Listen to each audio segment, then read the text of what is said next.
I'm AJ and I work as the Director of Insights and Analytics for Tapi Carpets. My name is Maria. I was onboarded as the lead data engineer from Billigence to support Tapi Carpets.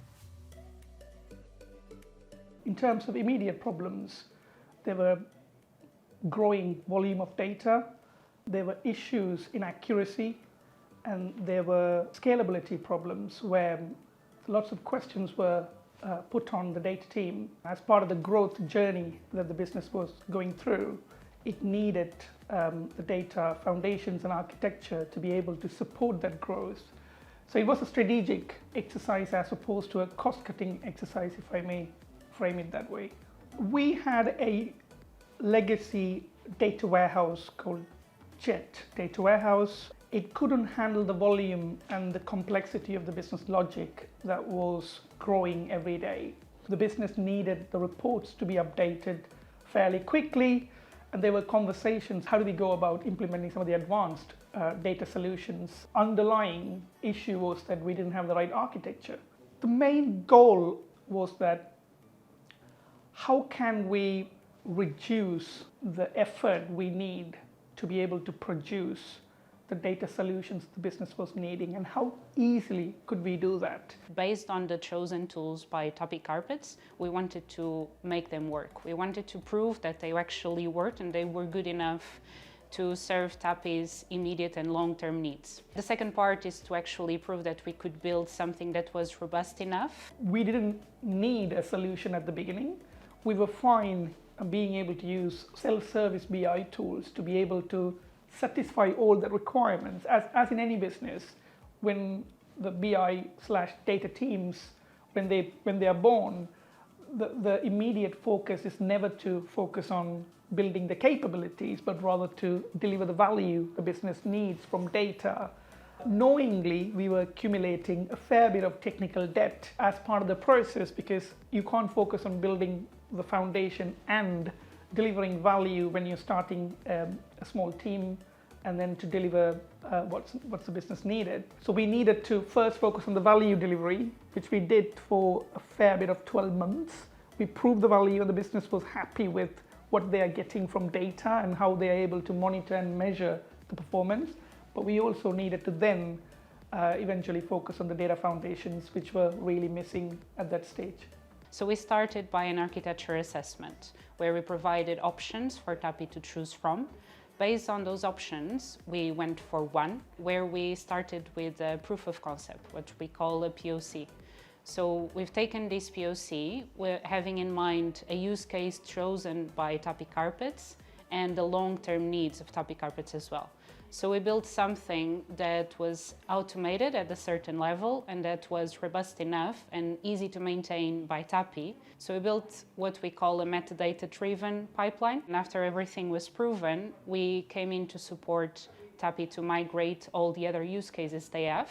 After this one, I think it came the most interesting challenge we had with Tapi Carpets, which was to build in-house customer data platform to allow Tapi to understand their customers, their unique customers, and also how they interact with Tapi Carpets. And finally, on top of this, we brought AI into Tapi Carpets by building a model to predict the scores of these leads, of these potential clients for Tapi. The whole transformation was, or rather the whole transfer process was very smooth. From day one, we were able to see the progress, because with Matillion, you are never really going to go wrong with it, because it's a drag and drop based, easy to use ETL solution, which is fundamentally integrated with Snowflake.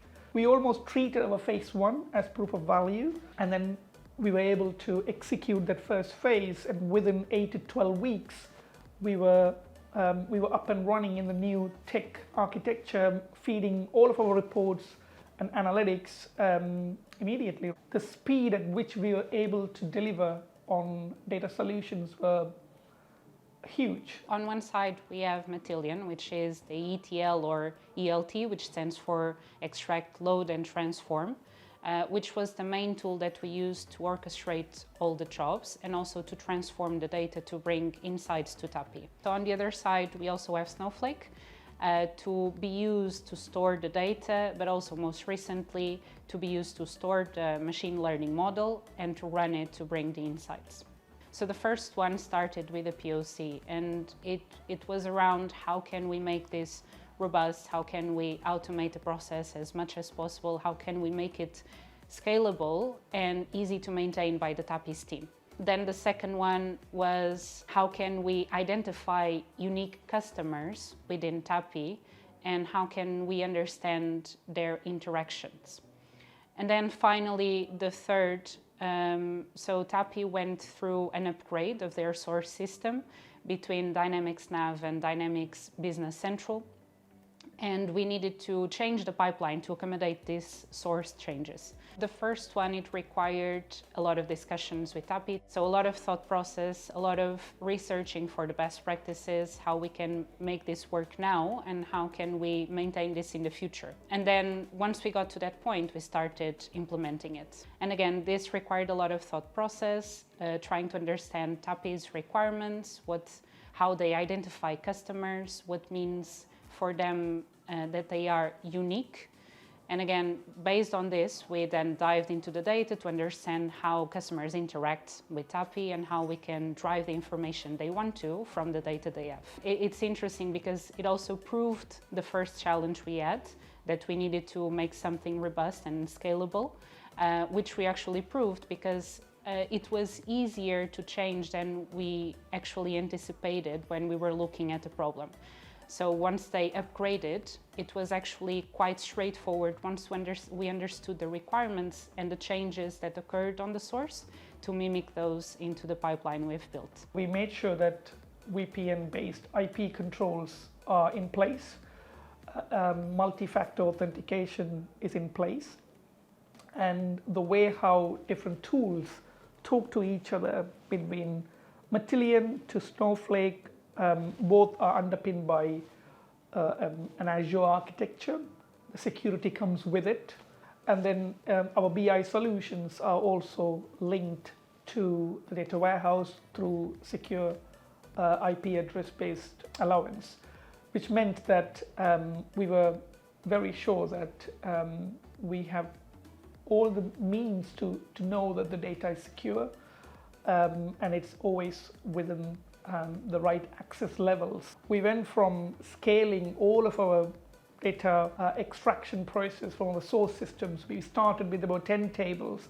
We now have over 200 tables that are, some of them are updating or refreshing on a daily basis, some of them are minute by minute basis. So we also have a near real-time data loading capabilities now. Beyond that, the decision-making ability has improved. As you know, in any meetings, people talk about data. The moment they don't have access to the data, they move on. But now we have insights available at their fingertips. Efficiency is number one. The team is able to efficiently design solutions that are able to scale, meaning that we don't need a team of 5 data engineers to be able to do a lot of work. Cost has never really been a factor in terms of designing a solution. But we needed to control the cost. We needed to know how to control and how to make sure we are able to scale up at the right speed of when it's needed. And that flexibility was granted by Snowflake and a Matillion toolkit. It really unlocked so many opportunities for us to be able to explore and do what we need to do, as opposed to ever revisiting, do we have the right technology architecture? That's almost like a tick box. Now we can think about what to do next. We were able to learn as part of the implementation project, and therefore we were able to continue to maintain. So I would call it more of an on-the-job training, and it worked really well because we were able to embed the solution that was being created. That gave us enough confidence at the end of the project that we were simply capable of maintaining that solution into the future. The company and the senior management was very happy about the solution being implemented. One of the most important things around the new modern data stack is that we don't need to go for an annual contract immediately and committing to 6-figure cost and then thinking about how are we going to get the value out of it. Instead, the approach we took was to go pay as you go when you start, show the value, and prove the right level of capacity that we needed from both Snowflake and Matillion, and then commit to a long-term partnership. If it doesn't work, we have options on the table. Comfort is needed for the senior leadership teams in businesses. From technical angle, I would say there isn't really any challenges we had with these two toolkits because they just work. Now the focus is about how do we activate on that data automatically to be able to deliver on better customer experience. And how we do that is by building a customer data platform.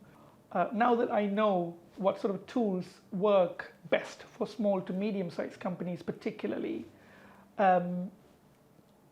just go for it rather than thinking too much about is it the right technology. As long as the technology that works, we should just get on with it. In terms of feedback to Billigence, I would say please stay small and personal. It's hard to work with individuals or consultancies that don't offer you that personalized experience, in terms of reaching out to the team at any point, being able to ask any questions. They're almost like our extended team. The way how I see it is Billigence is an extended capability that's there for us to take when we need it. Besides tackling all the challenges successfully, I would say, I think it's seeing in firsthand how we could drive insights and how we can make it valuable for Tapi Carpets. Billigence was seen as the partner, and it is still seen as a partner for us, that could do end-to-end from assessment to recommendation to execution and post-execution support. And that's great.